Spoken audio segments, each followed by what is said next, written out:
Je suis Karen et j'adore me poser plein de questions. En ce moment, c'est ma facture énergétique qui me préoccupe. C'est l'hiver et je sens que ça va me coûter très cher. Alors c'est décidé, je me lance dans des travaux d'amélioration de ma maison. Et pour me simplifier la vie, dans la jungle administrative, je me suis rendue au service amélioration de l'habitat de la Carène. Bonjour.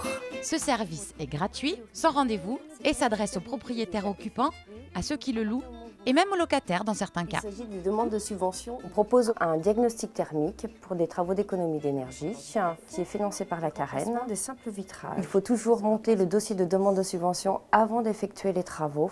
Vous pouvez bénéficier de subventions, de primes et de déductions fiscales comme le crédit d'impôt. Et la Carène se charge du montage du dossier de demande de subvention.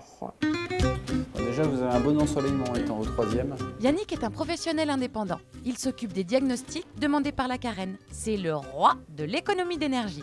Fenêtres, toiture, chauffage, assainissement non collectif, tout y passe. Celui-ci pourrait être isolé, par exemple. En faisant le tour du logement, Yannick recherche les pertes d'énergie dues à une mauvaise isolation ou une installation vétuste. Et les travaux prioritaires ne sont pas forcément ceux que l'on avait imaginés. Isolé par extérieur, alors là, l'inconvénient, c'est que les peintures sont assez récentes. Oui, voilà, l'isolation par extérieur est quand même plus simple, même si elle est plus onéreuse, elle est quand même beaucoup plus efficace. Voilà, d'abord traiter l'enveloppe, améliorer l'enveloppe, baisser les consommations, et après, on va s'occuper de l'équipement. L'intérêt du diagnostic, pour nous, c'était de vraiment avoir une réelle évaluation.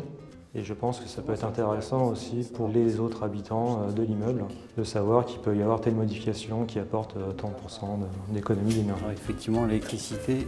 Le montant des aides peut atteindre 80% et dépend de vos ressources et du type de travaux. Mais ce service ne se limite pas aux améliorations énergétiques. Thérèse a bénéficié des conseils d'un ergothérapeute pour l'aider à adapter son logement afin de pouvoir rester chez elle. Je vais vous montrer ma salle de bain. J'ai ce qu'il faut pour m'asseoir si je suis vraiment fatiguée. Voilà.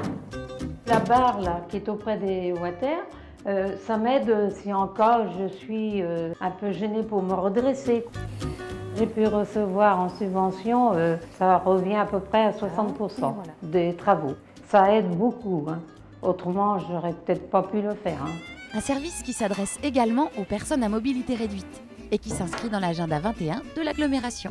De bons conseils pour vivre bien chez soi, dans une maison saine et économe en énergie. Allez, à bientôt pour répondre à une prochaine question.